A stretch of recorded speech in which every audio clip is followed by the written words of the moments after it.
Welcome aboard The Plot. This is part 1 of 4 vlogs which document our first long adventure on our narrowboat during summer 2022. We had 2.5 weeks to explore, so basically go as far as we could, and then we had to be back home for work. We have a bit of an adventure when I nearly lose the boat at one point. We meet pirates. I will probably pronounce things wrong. We will drink lots of coffee. Chris will have lots of beer. I'll have lots of Prosecco and Baileys. We'll eat lots of food and generally have a good time. So, without further ado, here we go. Right then, so this is the start of 4 vlogs. I think I've said that in the other description as well, but I thought I'd better put a map on just to show you where we went, because it's sort of a little bit clearer. I can't find my boat, so I've had to steal the duck from the Monopoly set. Don't remember ever having a duck in a Monopoly set before, but anyway, seems appropriate. At least it'll stay afloat.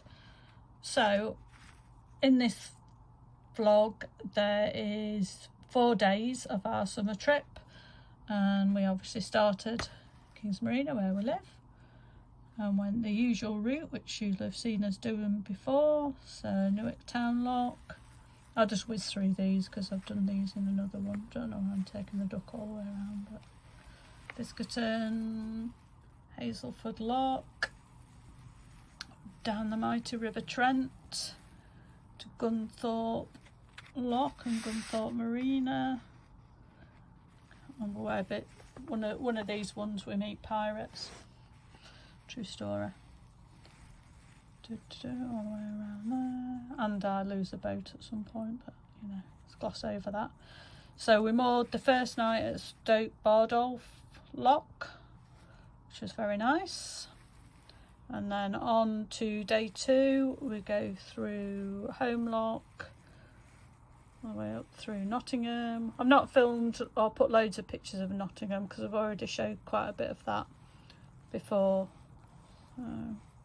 Through there, all the way through Beeston, lovely stretch. It's Beeston Lock, which is, you put about a millimetre of water in. Well, a bit of an exaggeration. Anyway, all the way through whatever that's called. Hold on, sorry about the dodgy Boston Plaster Wharf. Anyway, it's meaningless. Let's keep going to Cranfleet Lock. So we moored there for the second night, and then day 3 was on through Trent Lock, on through lovely Sawley Locks, nice pubs, Mouth, and then we are over the page. It's upside down, of course it is. And then we start, where are we? It's right here. So through Shardlow, all that area, and then I think we moored up just near Aston Lock.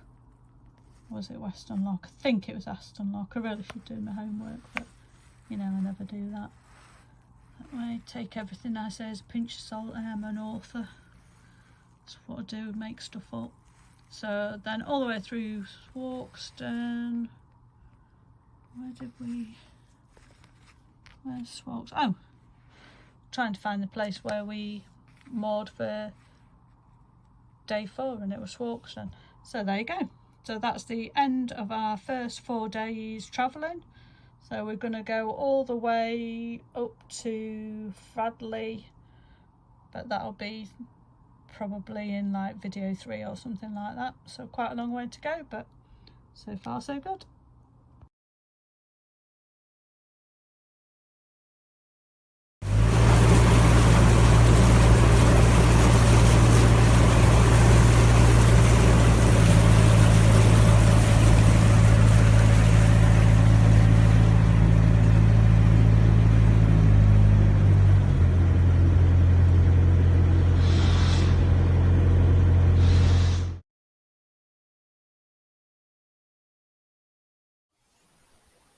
We still get a buzz when we go underneath the bridge here. So this is on the Great North Road, running into Newark or out of Newark, depending on which way you're going, and over the River Trent. But obviously, we're going under it. Well, under the bridge, not under the River Trent, because as we all know, that would be very bad unless we're in a submarine. So I walk over this bridge nearly every day, going to work, where I faff with books, network with people. Knowledge is power. That's what I usually tell my boss when they ask why I'm talking so much. Anyway, so I will shut up and move on to the next slide. Don't know why I keep saying slide like I'm doing some kind of bloody presentation. Never even do presentations. So anyway, waffling, move on, stop, quiet. Don't think I'll ever get bored of going past Newark Castle. So cool to cruise past a castle. And it's really nice to have this so close to our home in Newark. They're currently redeveloping the castle at the moment. So this is what 2023 we're at the moment. So I don't know how long it's going to take. Maybe a couple of years, I think. But it's worth visiting now. It's beautiful, but I'm really looking forward to the changes that they make and seeing what it all looks like.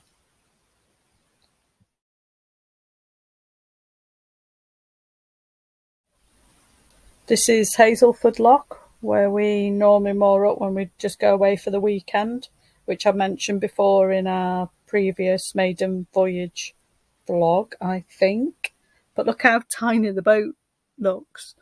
That's really difficult. So you can tie up to the side of here. I don't know if you can just see that where the arrow is, and then you have to sort of pull yourself up or stand on top of the boat to get off. It's quite scary at some points, but exciting. And just above there they've got a barbecue area, which we haven't used yet. We're hoping to meet some friends maybe in the summer there to have a barbecue. And this is just near the big weir as well, so it's quite a torrent of water comes down there. And Hazelford Lock's quite a big lock, which I believe I've shown before as well on another video. This is Stoke Baldolph Lock. Now, let's have an agreement between us on the pronunciation of places. I'm from Yorkshire. My parents are Cockneys.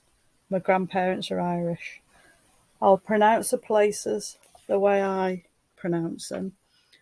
And if you comment to correct me, then I will politely and stubbornly ignore you. If you really want to know the correct pronunciation, then I suggest you watch someone else's videos.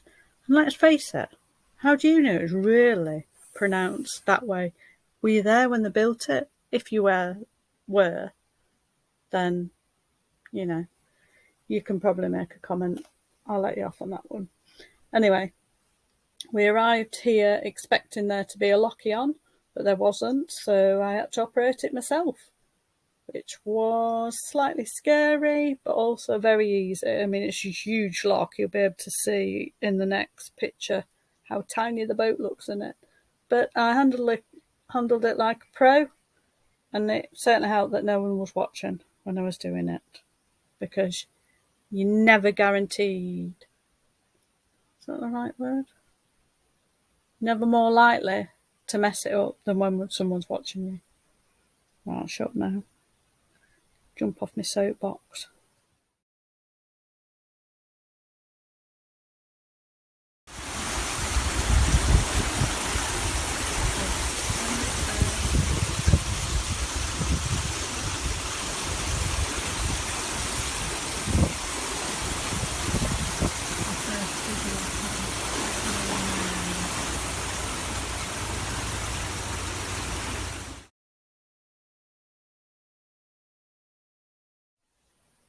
This was the end of day one, just past the lock that we went through. We moored up on the other side for the evening, which was really nice, and we went for a wander around these woods.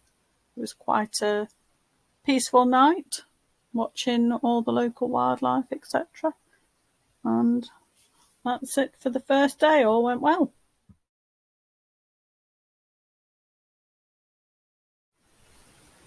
This is me starting day 2 with a cappuccino, which is usual because I do not function in the morning without a cappuccino.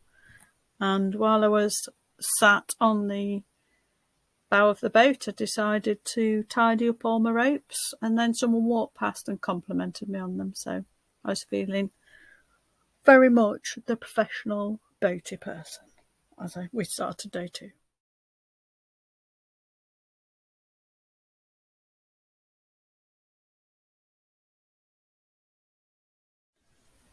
Kingfishers are so difficult to catch on camera because they're just so fast. You see that amazing flash of colour and off they go, but there's some wonderful pictures people have taken when they have managed to catch them still on a branch somewhere. Absolutely beautiful. One of the things I really love watching when we're on the boat.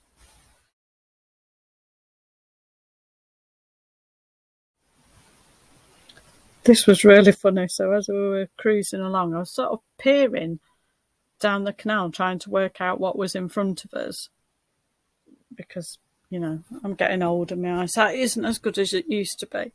And all I could see was this rope across the canal.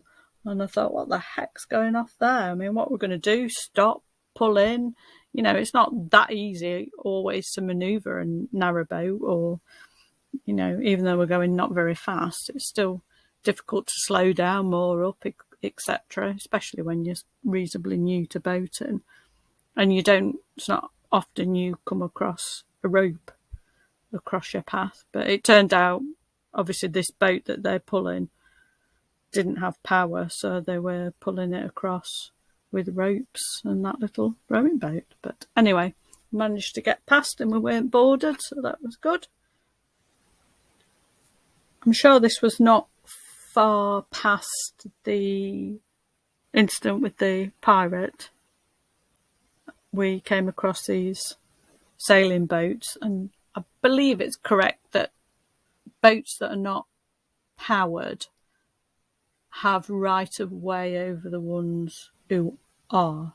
But still, that's quite difficult in a wide expanse of water, because obviously they're going by the wind, etc., and I suppose they can't always get out of the way. So this was a little bit of a tricky manoeuvre, but no boats were collided with and everyone stayed on board, so that was good.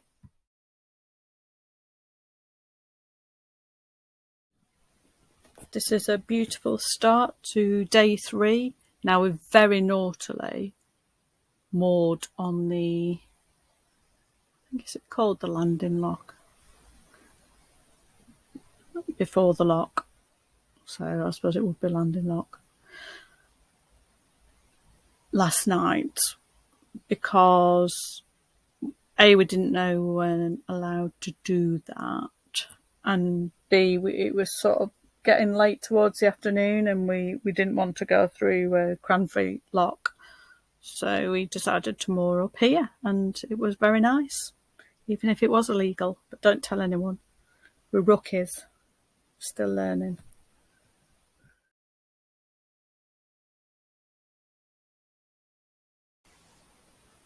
There's not a great deal to say about this, the sort of picture before and these couple that we've got. Again, I know I've repeated myself, and that's not just old age.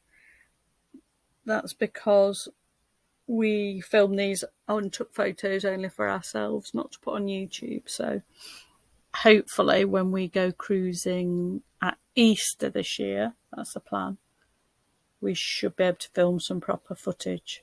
So we'll have more videos, less of me talking. Hurrah! I think this picture is just when we were coming back from the River Soar. So when we got onto when we were coming up the River Trent, we had to decide whether we were going to turn left onto the Soar or carry straight on, which is the way that we came on our maiden voyage when we bought the boat from Mersey Marina. So we thought, oh well, let's go up the River Soar because it's a place we've not been before. but we got to the lock and there was someone having real problems with it when we sort of tied up and went to have a chat with them, and they'd been there for about 45 minutes and it still hadn't filled up properly. So we decided to turn around and head back and go up the Trent and Mersey, because it didn't really matter to us which way we went. We had 2.5 weeks and we just wanted to cruise and get to know the boat.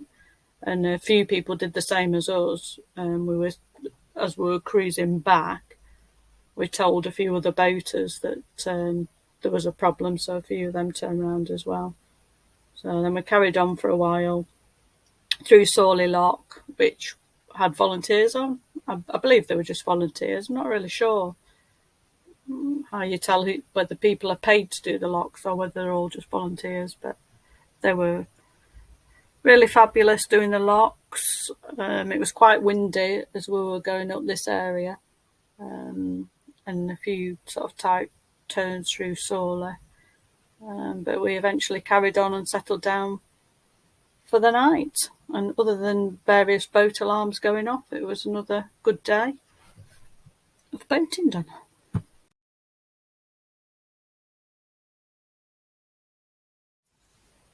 Look at how beautiful it looks. It's so lovely to open up the hatches and look out at the beautiful views along the canal.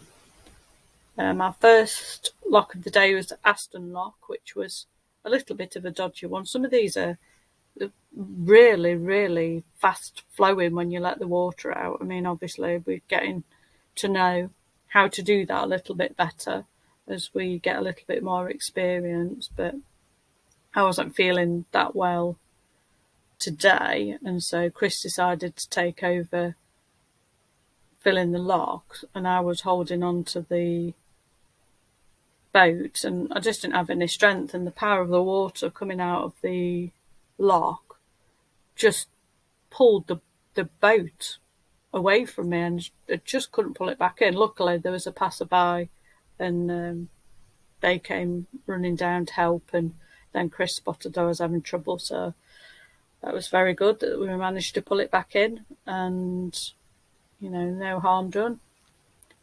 Only to my pride, my Yorkshire pride.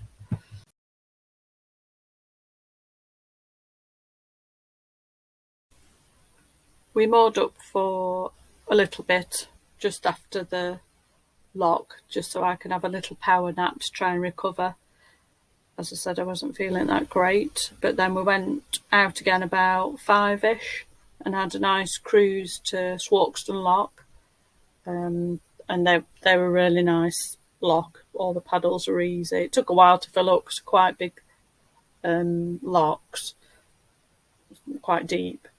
But we moored up about, I think it was about 6:45. And then tomorrow it was sort of time to do the usual boating stuff, like empty the ale tank, fill with water, get rid of rubbish, etc. But we decided to moor up and go to bed. So this was day 4, done and dusted. Beautiful mooring for the night. This is the end of this vlog, and like I said at the beginning, there's 3 more to come where we share the rest of the 2.5 weeks adventures. I also, as we were cruising, wrote a blog about our adventure, which you can read on my website, www.clpeach.com. I'll pop that on the screen, so if you want to go and have a read, that's a little bit more detailed about what we did when we cruised in summer 2022. See you in the next one. If you've enjoyed watching this video, then please click on the like button and subscribe if you haven't already, because it's free, which is a good job, because who paid to watch this? And I hope you enjoy the next one, which will be hopefully coming up soon.